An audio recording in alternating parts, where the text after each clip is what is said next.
Praise the Lord. आप सभी को जय मसीह की। मैं परमेश्वर का धन्यवाद देता हूं आज की सुबह दिखाने के लिए। एक और दिन परमेश्वर ने हम सबके जीवन में जोड़ दिया। हम परमेश्वर को कोटि कोटि धन्यवाद दें।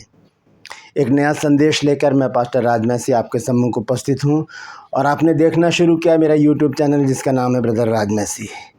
मैं आपसे निवेदन करता हूं, यदि अभी तक आपने मेरे इस चैनल को सब्सक्राइब नहीं किया है तो अभी सब्सक्राइब कर लीजिए, बेल आइकन को दबाइए ताकि नोटिफिकेशन आपके पास पहुंचे। नया वीडियो, नई जानकारियां बिना व्यवधान, बिना रुकावट आपके पास पहुंच जाए। मेरे वीडियोस को लाइक कीजिए और शेयर कीजिए और कमेंट्स बॉक्स में आकर मुझसे ज़रूर बातचीत कीजिए। Praise the Lord. आज का संदेश है कि यहूदियों ने प्रभु यीशु मसीह को क्रूस पर क्यों चढ़ाया। क्या खता थी, क्या गुनाह था, क्या यीशु मसीह ने काम ऐसा कर दिया था जिसकी वजह से उन्हें क्रूस की मौत दी गई। बहुत ज़रूरी संदेश है क्योंकि बहुत से लोग इस बात को नहीं जानते कि यीशु मसीह को किस बात की सज़ा दी गई, जबकि कसूर कुछ भी नहीं था। लेकिन जो जिन्होंने सज़ा दी वो मानते हैं कि यीशु मसीह ने ये गलती की है। तो ये 4 बातें हैं जो मैं आज आपके सामने रख रहा हूँ। 4 बातें हैं। तो इन चारों बातों में वो बात मैं आपको रखूँगा, आखिरी चौथी बात जो है वो बिल्कुल परफेक्ट है। वही कारण था जिसके कारण यीशु मसीह को क्रूस पर यहूदियों ने चढ़ा दिया। तो बने रहिए मेरे साथ, पूरा संदेश सुनिए और इसे शेयर ज़रूर कीजिए। आइए एक छोटी सी प्रार्थना करते हैं, उसके बाद हम आज के वचन में चलेंगे। प्रभु जी, मैं धन्यवाद देता हूँ आज की सुबह दिखाने के लिए और विनती करता हूँ प्रभु आज के वचन को भी शेयर करने में मेरी मदद सहायता कर। मेरे होठों को, मेरे दिल दिमाग को छूकर ब्लेस कर। मेरी आत्मा, मेरा शरीर तेरे ही कब्जे में रहे प्रभु, ताकि बोलने वाला मनुष्य नहीं बल्कि तेरा आत्मा हो। जो भी गुड़ भेद की बातें आज के वचन में छिपी हैं प्रभु, वो हम पर प्रकट करना, ताकि हम उन बातों को जानें और उन्हीं के अनुसार अपने जीवनों को व्यतीत करने वाले बन सकें। जितने भी लोग इस वचन को देख रहे हैं, सुन रहे हैं, उन सब पर मैं तेरी आशीष बोलता हूँ। हर एक को आशीषित कर। हर एक की रोग, बीमारी, चिंता, परेशानियाँ, दुख, तकलीफ़ें, लड़ाई झगड़े, मनमुटाव, बांझपन, कर्जा, नशा, बेरोजगारी, कमी, घटिया, बुरी बीमारी, तलाक की समस्या हर एक घर से, दिल, जिस्म, जान से दूर कर दे प्रभु जी। अपने बच्चों की अगुवाई कर प्रभु और अपनी महिमा के लिए, अपने नाम के लिए अपने बच्चों को बहुतायत से इस्तेमाल कर। धन्यवाद देता हूँ प्रभु, तूने मेरी प्रार्थना को सुन लिया। यीशु नासरी के नाम से मांगता हूँ, आमीन। Praise the Lord. तो आइए आज के संदेश को शुरू करेंगे। संदेश है कि क्या कसूर था यीशु का जो सलीबी मौत यीशु ने सही। तो सबसे पहला जो कारण है वो देखिए क्या है कि धार्मिक जो अगुवे थे उस समय के, वो ईर्ष्या से भर गए थे, द्वेष से भर गए थे यीशु मसीह के विपरीत। उनके मन में इतनी ईर्ष्या आ गई थी कि उन्होंने ये सोच लिया कि किसी ना किसी तरह इस व्यक्ति को समाप्त कर दिया जाए। ये ईर्ष्या जो है बड़ी खतरनाक चीज़ होती है। ये इंसान को खुद तो जलाती है लेकिन दूसरे का भी नाश कर देती है। तो इसलिए इस बात पर हमें बहुत गौर देने की ज़रूरत है, क्योंकि धार्मिक अगुवे जो थे, फरीसी और महायाजक जो लोग थे, जो यीशु मसीह के पीछे पीछे भी चलते थे और मौका ढूंढते रहते थे कि किस तरह से यीशु मसीह को हम फंसाएं। यीशु मसीह की लोकप्रियता और सामर्थ्य सेवकाई से वो बुरी तरह से चिढ़ गए थे, बुरी तरह से चिढ़े हुए थे वो, और वो जलते थे यीशु मसीह से, क्योंकि लोग यीशु मसीह की शिक्षा और चमत्कारों से प्रभावित हो रहे थे और उन्होंने यीशु मसीह के पीछे चलना शुरू कर दिया था। भीड़ की भीड़ यीशु मसीह के पीछे चलती थी, ये हम सभी जानते हैं। तो इसके विषय में हम एक वचन देखेंगे, मत्ती रचित सुसमाचार 27 अध्याय उसका 18 पद। यहाँ पर इस प्रकार से लिखा है, क्योंकि वह जानता था कि उन्होंने उसे डाह से पकड़वाया है। यीशु मसीह जानते थे कि धोखे से यीशु मसीह को उन्होंने पकड़वा दिया। ईर्ष्या इंसान को सच्चाई के खिलाफ खड़ा कर देती है। ईर्ष्या जो होती है ना, जलन, मतलब चिढ़ जिसे कहते हैं, चिड़चिड़ाहट, वो इंसान को सच्चाई के विरुद्ध खड़ा कर देती है। यीशु मसीह सत्य थे, हम सब जानते हैं। यूहन्ना 14:6 में यीशु मसीह ने आप ही कहा कि मार्ग, सत्य और जीवन मैं ही हूँ। और हम जानते हैं कि यीशु मसीह ने अपना जीवन जो है वो लोगों के लिए दे दिया, और ये भलाई लोगों से बर्दाश्त नहीं है। लोग, जैसे संसारिक कहावत है कि लोग अपने दुख से इतने दुखी नहीं हैं जितने दूसरों के सुख से दुखी हैं। तो ये बात तो बहुत पुरानी हो गई। यहाँ पर भी हम इस बात को देख रहे हैं। हमें दूसरों की आशीष देखकर जलना नहीं, बल्कि उससे कुछ सीखना चाहिए कि कैसे ये लोग आशीषित हैं, कैसे ये लोग चंगाई पा रहे हैं। अगर ये लोग सीख जाते हैं, उन जो यीशु मसीह के पीछे चलने वाले लोग हैं, तो उनसे कुछ सीख जाते तो उनका जीवन भी बदल जाता, उनका भी उद्धार हो जाता। लेकिन वो अपने ही नाश का कारण बन गए और उन्होंने यीशु मसीह को कलवरी क्रूस पर चढ़ा दिया।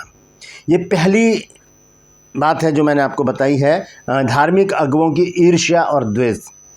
दूसरा है यीशु मसीह का अपने आप को परमेश्वर का पुत्र कहना। इस बात से वो बड़ा चिढ़ते थे कि ये अपने आप को परमेश्वर का पुत्र क्यों कहता है, क्योंकि ये व्यवस्थापक लोग थे और ये एक ही परमेश्वर को मानने वाले लोग थे कि एक ही खुदा है, एक ही बपतिस्मा तो था नहीं, खैर एक ही खुदा है, बस उसी के पीछे चलना है। और जब यीशु मसीह आ गए, लोग यीशु मसीह के पीछे चलने लगे, तो इनके अंदर ये द्वेष जो है वो बुरी तरह से भर गया। उनमें एक व्यक्ति और था जिसका नाम है संत पौलुस, यानी कि पहले जब वो शाऊल था, उसके बारे में हम सब जानते हैं।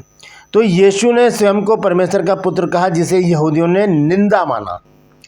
ये निंदा माना, परमेश्वर की निंदा कर रहा है अपने आप को परमेश्वर का पुत्र बताकर।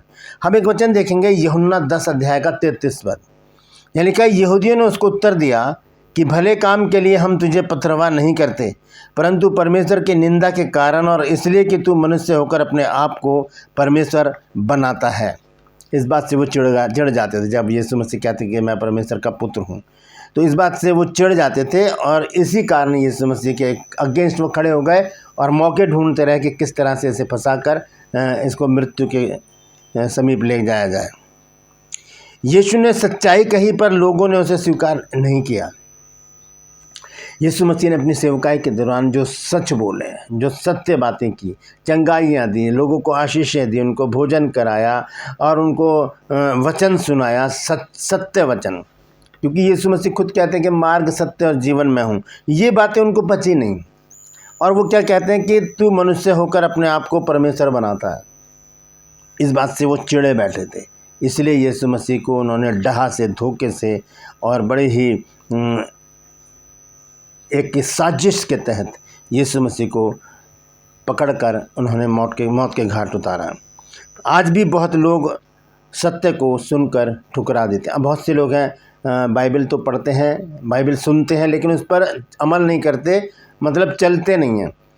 ये फरीसियों और शास्त्रियों से कम नहीं है, क्योंकि बहुत से लोगों को मैंने देखा है जो बाइबल को सुनते हैं लेकिन उसके फिर अगेंस्ट खड़े हो जाते हैं कि ऐसा तो नहीं होना चाहिए था, ऐसा तो नहीं होना चाहिए था, ऐसा तो नहीं लिखा।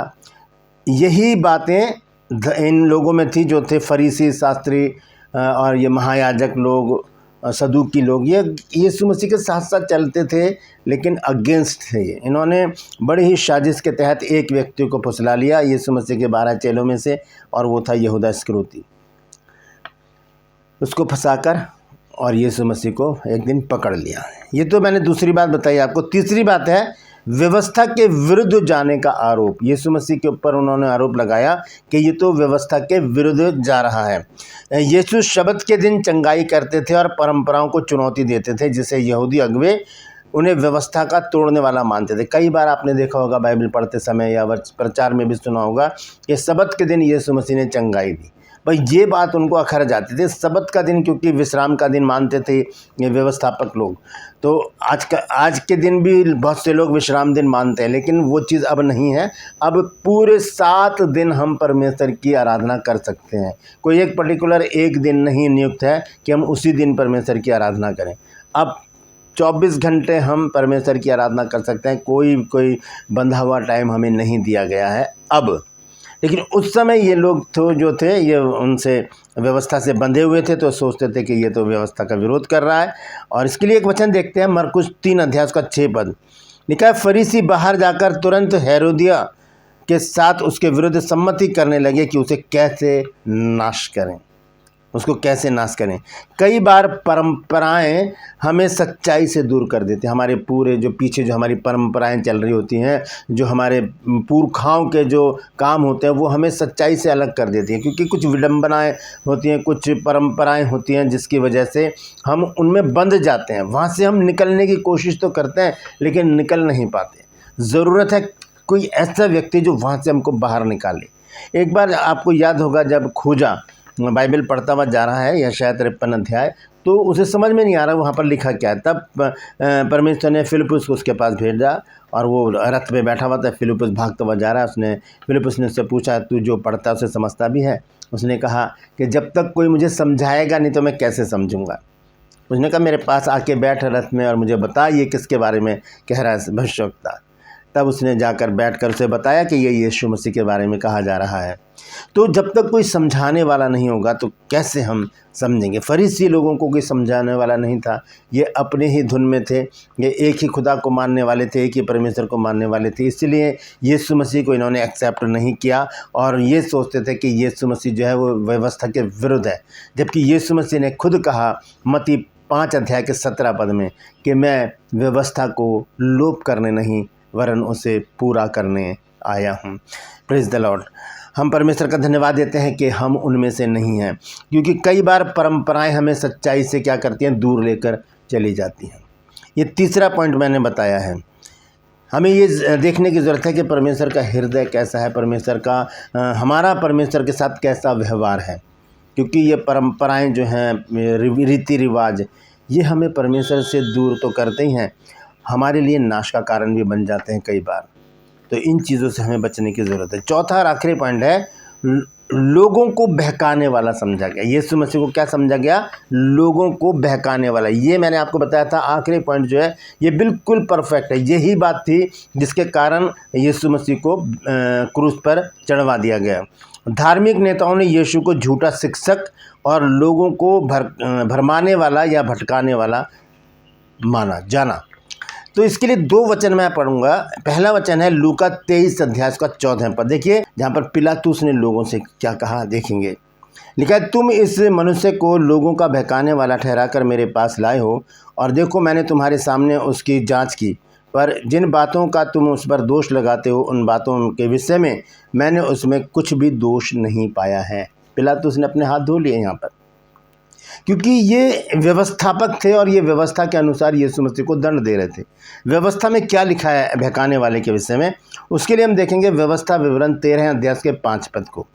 यहाँ लिखा, और ऐसा भविष्यवक्ता या स्वप्न देखने वाला जो तुमको तुम्हारे परमेश्वर यहोवा से फेर के, जिसने तुमको मिस्र देश से निकाला और दासत्व के घर से छुड़ाया है, तेरे उसी परमेश्वर यहोवा के मार्ग से बहकाने की बात कहने वाला ठहरेगा। इस कारण वह मार डाला जाए। इस रीति से तू उस अपने बीच में से ऐसी बुराई को दूर कर देना। तो ये एक बड़ा कारण बना यीशु मसीह को क्रूस पर चढ़ाने का। बड़ा कारण यही था, क्योंकि ये लोग समझते थे कि ये बहका रहा है, ये परमेश्वर के रास्ते से लोगों को बहका रहा है, लेकिन ऐसा नहीं था। वो समझ नहीं पाए यीशु मसीह को कि ये यीशु मसीह है, ये इमैनुअल यही है जिसकी वो खोज कर रहे थे। तभी तो यीशु मसीह ने कहा कि पिता इन्हें क्षमा कर, क्योंकि ये जानते नहीं है क्या कर रहे हैं। तो ये 4 बातें मैंने आपको बताई हैं। पहली बात है कि वो धार्मिक अगुओं की ईर्ष्या और द्वेष, इसके कारण यीशु मसीह को क्रूस पर चढ़ाया गया। दूसरी बात है यीशु मसीह का अपने आप को परमेश्वर का पुत्र कहना। तीसरी बात है व्यवस्था के विरुद्ध जाने का आरोप लगाना। जब यीशु मसीह ने सबत के दिन चंगाइयाँ दी तो वो सोचने लगे कि ये व्यवस्था का विरोध कर रहा है। और चौथी और आखिरी बात, लोगों को बहकाने वाला समझा गया यीशु मसीह को, इसलिए यीशु मसीह को क्रूस पर चढ़ा दिया गया। जब परमेश्वर का सच्चा सेवक आता है तो संसार उसे गलत समझता है। हमें पहचानना है कि कौन सच्चाई में है। बहुत ज़रूरी है सत्य को जानना। बाइबल हमें बताती है कि आत्माओं को परखो, और हमें ज़रूरी है आत्माओं को परखने की। यीशु मसीह को क्रूस पर चढ़ाने के पीछे मनुष्य की ईर्ष्या, अंधापन और कठोर हृदय थे। सच बात है ये कि अंधापन था, कठोरता थी और ईर्ष्या थी जो यीशु मसीह को क्रूस तक लेकर गई। लेकिन यह सब परमेश्वर की योजना का हिस्सा था ताकि हम सब उद्धार पा सकें, क्योंकि यशायाह 53 के 5 अध्याय की भविष्यवाणी यीशु मसीह के क्रूसिफाइड को पूरा करती है। वह हमारे ही अपराधों के कारण घायल किया गया और हमारे ही अधर्म के कारण उसने ताड़ना सही।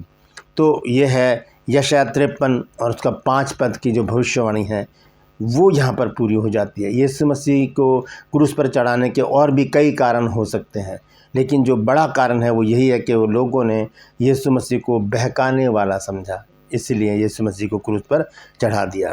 जिस क्रूस को लोग हार समझ रहे थे वही हमारी जीत है, वही हमारी जीत है, वही हमारी विजय है, वो हमारी हार नहीं है। यीशु मसीह का क्रूस पर चढ़ना हमारी हार नहीं हो सकता, वो हमारी विजय है। यीशु ने हमारे पापों के लिए अपना जीवन दे दिया। अब हमें उसके प्रेम को स्वीकार करना है और अपना जीवन उसके हाथों में देकर अपने जीवन को यीशु मसीह के लायक बनाकर उसके आगमन की तैयारी करते हुए हमें ये प्रार्थना करनी है प्रभु से कि प्रभु हमें अपने लायक बना, ताकि हम तेरे साथ स्वर्ग जाकर अपने जीवन को, बाकी जीवन को जी सकें और वो अनंत जीवन पाएं जिसका वायदा प्रभु तूने हमसे किया है। Praise the Lord. परमेश्वर इन वचनों के द्वारा हम सबको आशीष दे। यदि आज आपने कुछ नया सीखा है तो कमेंट्स में ज़रूर लिखिए और इस वचन को शेयर कीजिए ताकि और भी लोग इन बातों को जान सकें। ट्रू पल्स में आज का सवाल है, आपको बताना है कि यीशु मसीह की सातवीं वाणी कौन सी है जो यीशु मसीह ने कलवरी क्रूस पर कही। जानते हैं तो कमेंट्स में लिख दीजिए, नहीं तो डिस्क्रिप्शन में आपके सवाल का जवाब मिल जाएगा। मैं आपसे निवेदन करता हूं, यदि अभी तक आपने मेरे इस चैनल को सब्सक्राइब नहीं किया तो अभी सब्सक्राइब कर लीजिए, बेल आइकन को दबाइए ताकि नोटिफिकेशन आपके पास पहुंचे, नया वीडियो, नई जानकारी बिना व्यवधान, बिना रुकावट आपके पास पहुंच जाए। मेरे वीडियोस को लाइक कीजिए और शेयर कीजिए और कमेंट्स बॉक्स में आकर मुझसे ज़रूर बातचीत कीजिए। आज के लिए बस इतना ही, फिर मिलूंगा एक नए संदेश के साथ, एक नया वीडियो लेकर। तब तक के लिए मुझे इजाज़त दीजिए, लेकिन अपना और अपनों का ख्याल रखिए और याद रखिए कि यीशु मसीह ने, हो सकता है कि इन लोगों ने बहाने से यीशु मसीह को क्रूस पर चढ़ाया, लेकिन यीशु मसीह ने उद्धार की योजना को पूरा करने के लिए अपने आप को स्वयं क्रूस पर बलिदान कर दिया। Praise the Lord. परमेश्वर आप सबको आशीष दे।